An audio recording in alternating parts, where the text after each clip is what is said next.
type of technology that's used to stop poachers in Africa could be brought to Colombia to track gunfire.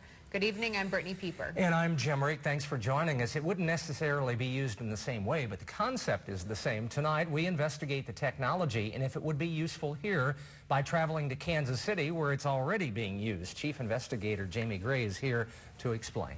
Well, the technology is called Shot Spotter, and it means as soon as a gunshot is fired, police are given the exact coordinates, time, and how many rounds were fired, all of that within just a few minutes. KOMU8's Shale Remien found one Columbia man determined to see Shot Spotter in Columbia. She joins us live from downtown Columbia now with more information, from costs to why some other cities have turned to Shot Spotter. Jamie, according to ShotSpotter, about 80% of gunfire goes unreported. For context, that would be the equivalent to 1 out of 4 fires going unreported.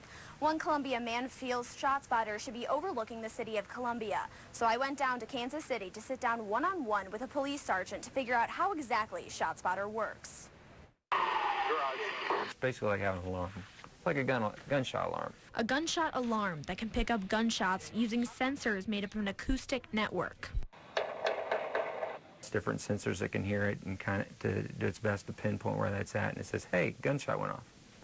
Sends that information to ShotSpotter Dispatch Center, where they actually have trained people who have gone through hours and hours of training to be able to differentiate, understand the difference between, no, that's a backfire, no, that's a gunshot. It's called ShotSpotter. As soon as the company dispatch center confirms gunfire, the police can be out the door with the exact coordinates in minutes. Finding that crime scene quickly and providing a police response there, within minutes that's a huge benefit. They can pinpoint if one or more guns were fired. Columbia resident Marcus Buford, a longtime advocate of gun violence awareness, would like to see ShotSpotter overlooking the streets of Columbia. There are several different hot spots, if you will, in the city that could probably use that technology.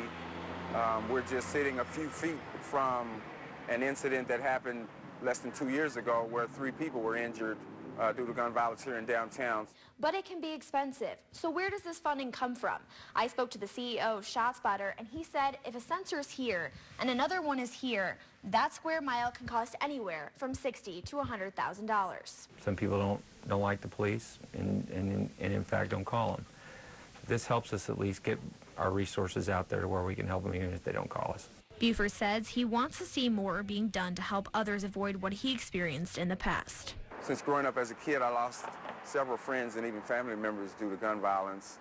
Given the nature of the violence that we've experienced lately, that it's imperative that we act in a way that brings a positive change to the community.